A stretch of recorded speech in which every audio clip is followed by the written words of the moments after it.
In today's video, I'm going to break down my top 10 guard dog breeds for 2020.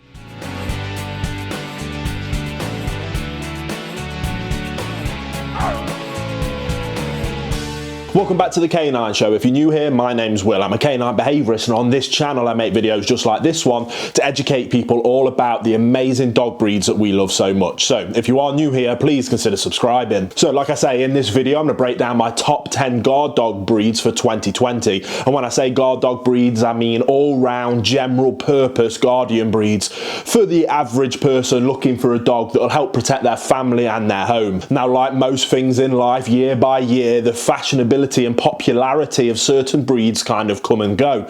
Now for me, I try not to buy into the popularity of dog breeds, but as my experience with different breeds grows, as my knowledge and skill set grows, my opinions change. So I want to do a video at the start of this year to say right here, right now, where I am, my personal, and this is completely my biased opinion on my top 10 guard dogs. Now before we jump into this top 10 list, I want to announce a project that I've been working on for months and something that I'm extremely proud of. Many of you will know that I run FenrirDogTraining.com, and my Perfect Puppy course has been an incredible success, and I'm so proud of the amount of people that course has helped to be able to have people be able to become good canine leaders and raise perfect canine companions.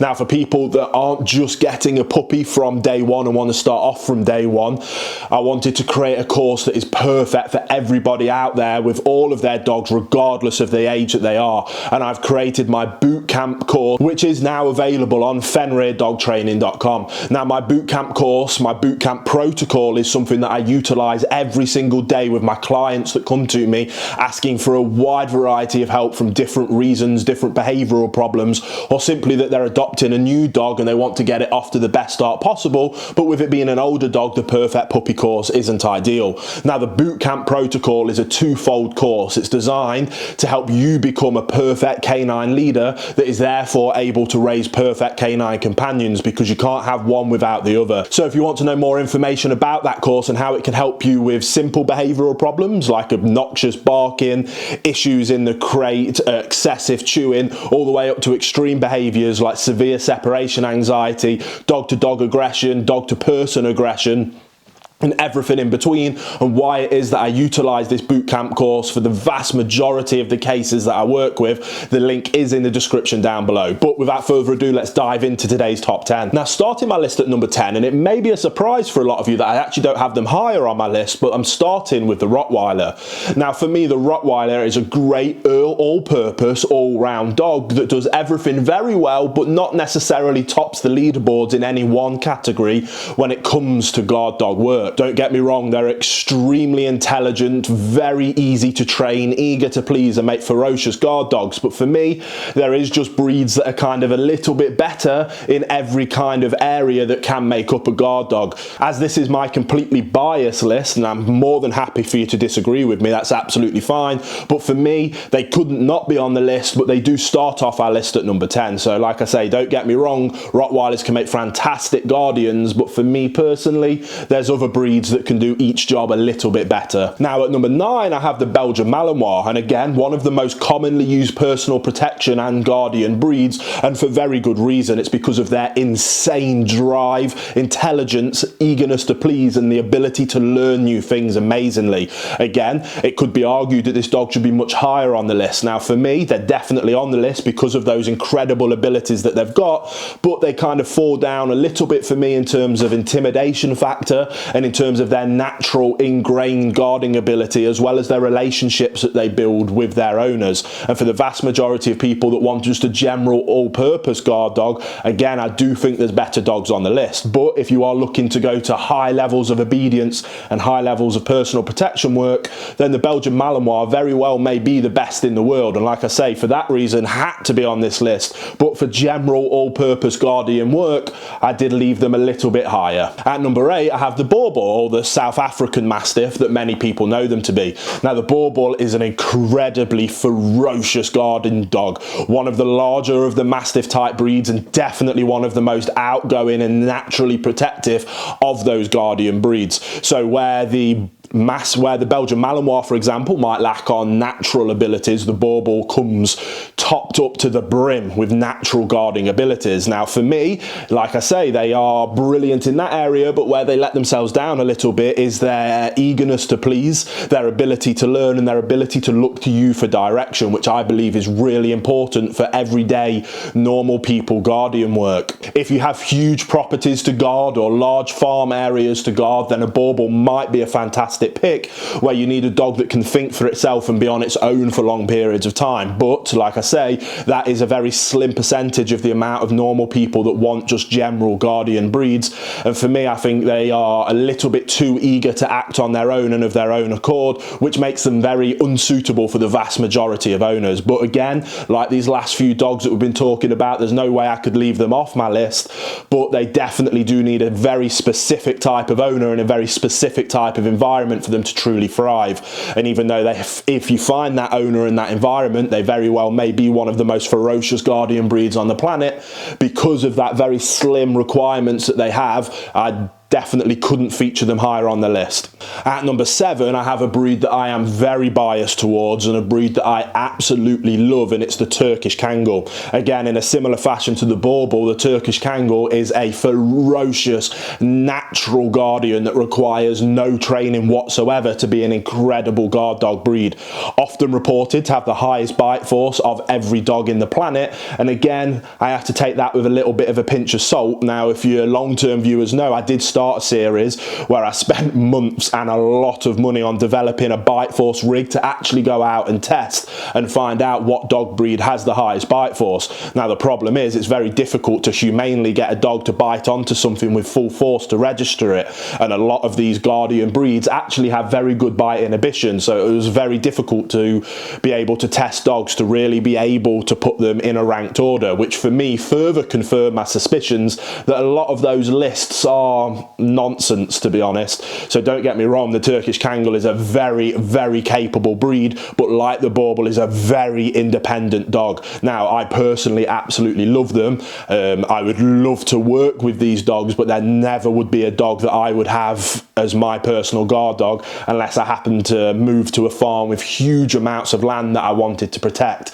And even so, in this country, in England, a Turkish Kangal probably wouldn't be required for that level of protection. But if you live in a country that's a little bit sketchier and you do require that level of protection, especially for things like your livestock, there probably isn't a better natural guardian in the world than the Turkish Kangal. The reason they feature higher than some of the other breeds that, like I say, are kind of very strong in one area that lack it in others, like the Turkish Kangal does, is the fact that the Turkish Kangal also forms extremely deep bonds with their family, especially when they're raised in a loving family environment, but they need to be able to be let out and express that desire to roam and that desire to naturally protect their area and their flock. And again, like I say, like the Bourbon, they are so independent that makes them very, very badly suited to the vast majority of general people that just want a general guard dog.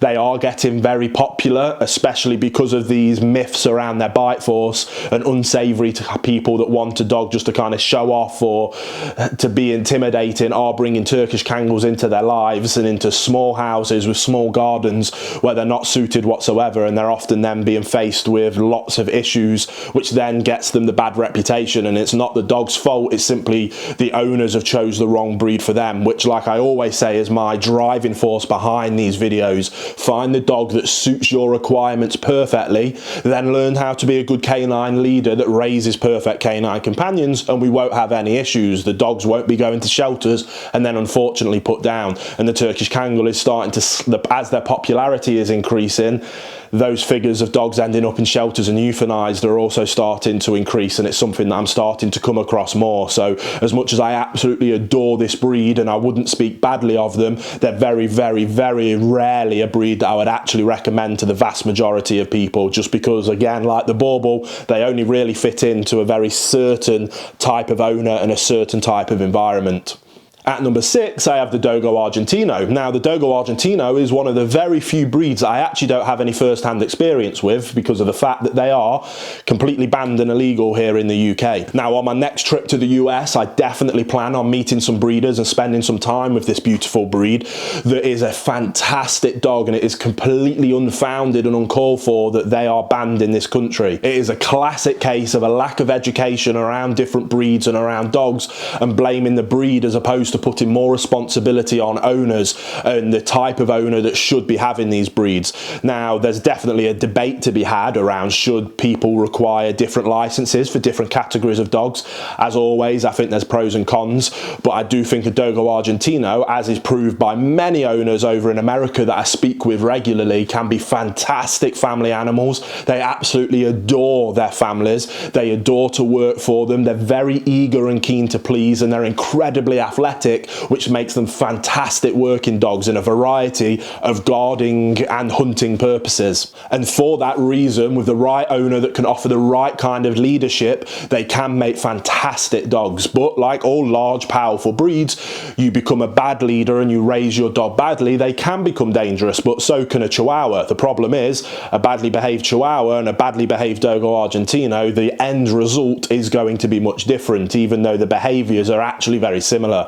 So in my opinion, it's completely unfounded that they're banned, and more people, the focus shouldn't be on banning and enforcing bans. It should be about educating people and about educating them on not only what breed they should and shouldn't have, but if they do have those breeds, how to be a calm, consistent leader to keep them under control, well-mannered and well-behaved. But that is a topic that I could speak for hours on and is a topic for a different video. So we are going to move forward with this list, and we're moving into the top 5 where things really start to get juicy and difficult to kind of pick between. And at number 5, we have the most common guarding breed in the world, the German Shepherd. And although they are the most common guarding breed in the world, for me, they're just not quite higher on my list. And I'll explain why. Don't get me wrong, they are, and rightfully so, considered to be one of the most intelligent dogs in the world, and also one of the most trainable dogs in the world. And they are an absolute joy and pleasure to be with, to work with, to train. And if you can get a well-behaved, well-mannered, obedient German Shepherd alongside a calm, consistent leader, it is an absolutely beautiful sight to behold, and does make them one of my favourite dog breeds in the planet.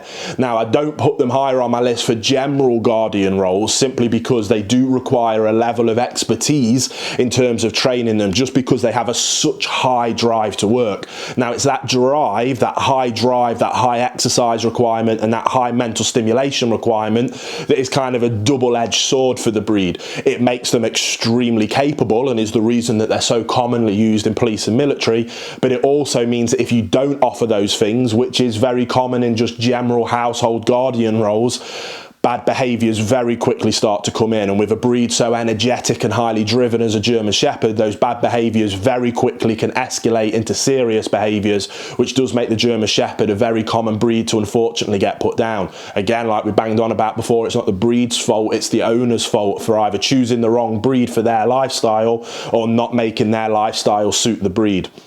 So if you are considering a German Shepherd, they are fantastic dogs and will be a joy to work with. Just make sure you really take the time in the first place to think about, can you offer that level of exercise and mental stimulation that they require? And do you have the skill set, experience and knowledge to be a perfect, calm, consistent leader for the dog? Because without those things, it is a recipe for disaster. Now, like I say, if you are struggling with that areas, or you've got a German Shepherd that's starting to display some of those negative behaviours, definitely check out my bootcamp course. That 1-month protocol is an absolute dream for those kind of behaviours as they're starting to set in, to snap them out of it, really put some structure into the dog's life and let them have the ability to see you as the calm and consistent leader, so they follow your direction rather than trying to make decisions for themselves, because that is at the root and the problem with most behaviours that cause these serious issues.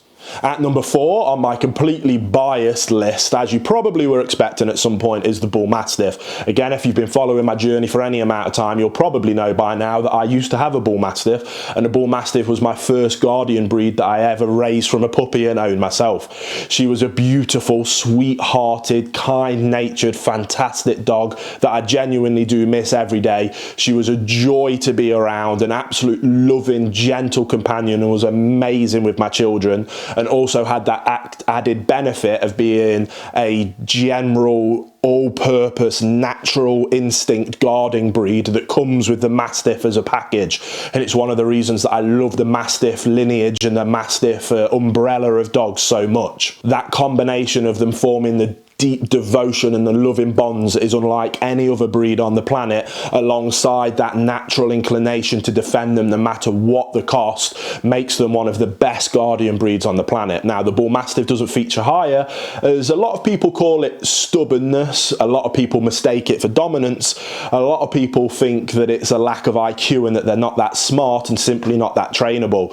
Now, I definitely don't think it's dominance, and I'm not quite sure if it's stubbornness. I think it's kind of a combination of stubbornness, of lack of IQ, and of kind of simple laziness. That Bull Mastiffs are notorious for being a little bit more difficult to train than many of the other breeds, and when they make their mind and have their mind set on something, it can be a little bit difficult to kind of break them out of that mindset and get them to do something that they don't want to do. Now, oftentimes that does add to their character and is quite high comedy value, but if that kind of mindset sets in and embeds in bad behaviors, not just the not wanting to go for a walk, for example, for lying on their back and going, no, I'm not getting up now, even if you want me to, I'm not moving, and them just lying and lounging around. Like I say, that can be quite endearing and quite funny.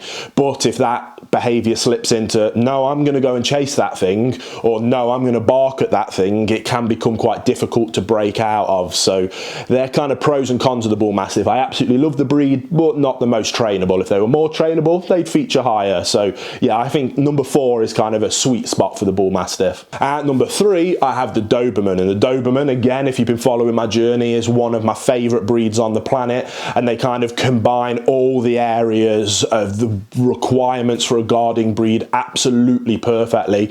And for that reason, like I was saying with the Rottweiler, how they're brilliant at a lot of things but not necessarily amazing at everything, in my opinion the Doberman is amazing at everything, and not necessarily the best, which would have them featuring in my number 1 spot, but they have an incredible intimidation factor, they have a fantastic intelligence and ability to learn, they have an excellent level of drive, they are loving, and what kind of for me separates them from the Rottweiler is I find them to be much more loving and gentle and calm in the home environment, yet as skillful and eager and able to work outside of the home environment, whereas the Rottweiler can be a little bit too switched on at all times, whereas like I say, the Doberman does have a better off switch when you don't want that level of them working and always looking and always wanting something to work, yet when it's required from them, they're probably one of the best breeds, right up there with your German Shepherds and your Belgian Malinois. An absolute fantastic breed. At number 2, and this is definitely a completely biased pick for my number 2 spot, is the English Mastiff. Very similar to the Bull Mastiff, but just kind of takes the things up another notch again in terms of their gentleness with family, gentleness with children, but that added size, muscle mass, and just sheer weight and density takes the intimidation level through the roof with the English Mastiff. One of the most thunderous barks on the planet, alongside one of the most intimidating looks, but the epitome of being a gentle giant. Again, they're very high on my list of the next dog if I was to bring one into my life. I absolutely adore the English Mastiff, but again, like the Bull Mastiff, they probably shouldn't have appeared this high on the list. Like I say, this is completely my biased favourite list of my guard dog breeds in 2020, but that just the devotion and the love that they have for their family, especially children, is unlike any other breed on the planet, and is the reason why I just adore them so much. You combine that just with the sheer size, power and look of the dog, and you have the epitome of a gentle giant. Again, they do let themselves down a little bit in their lack of intelligence or eagerness or ability to learn and to train, but if you're getting an English Mastiff, you've already made the decision that you're not training a high level protection dog. Otherwise you'd have gone with a German Shepherd, Doberman, Belgian Malinois, Rottweiler, those kind of breeds. The English Mastiff is an absolute dream, natural, inherent family guard dog, and beautiful animal. I absolutely love them. I can't stress it how much I love them more. Now, at number one is kind of a bittersweet place for me. If you've been following my journey over on my Will and Mabel channel, you'll know that before Christmas, a few months ago, I did bring a new Connie Corso puppy into my home, and unfortunately, earlier last week, she did pass away at just 4 months old from a heart issue called PDA. Now, I'm not going to spend too much time on why the Connie Corso is my number one pick. It's kind of obvious, but yes, number one, my favourite guard dog breeds of 2020 are the Connie Corso, and it is the reason I chose to bring a Connie Corso into my home. They kind of do everything, not just amazingly, but I do think they are also the best in a lot of categories as well. They are kind of the epitome of a Mastiff. You get all of those fantastic features that you get with an English Mastiff and a Bull Mastiff in terms of their devotion and their love of the family and the children, but you also get the intelligence levels of your Rottweilers and your Dobermans and the eagerness to please and the eagerness to work of those breeds, which is why they're fast becoming one of the most common personal protection and family guardian breeds in the world. On top of those things, they also have an excellent level of athleticism, which does make them a pleasure to come out and about and explore the world with you in ways that an English Mastiff or a Bull Mastiff might not be able to or might not want to. They just kind of are the perfect all-round package. Now, like I say, this video is kind of dedicated to the passing of Mabel. It's an opportunity for me to share with you guys that she did pass away. If you haven't been following my journey over on Will and Mabel, if you wanted more information, I have done a few videos over on that channel about that, but it is something that we're kind of trying to move forward and move past now, and to help with the grieving process for myself and the family. But yeah, so this video is kind of dedicated to Mabel. It's dedicated to the Connie Corso breeds. They do take my number one spot. Absolutely fantastic breed. Again, if you want more information about the breed or you want to see them and see them as a puppy, there's loads of videos over on my Will and Mabel channel from before she passed away, so loads of content for you to check out over there. Thank you so much for watching this video. If you are new here, don't forget to subscribe, and we will see you on the next episode of The Canine Show.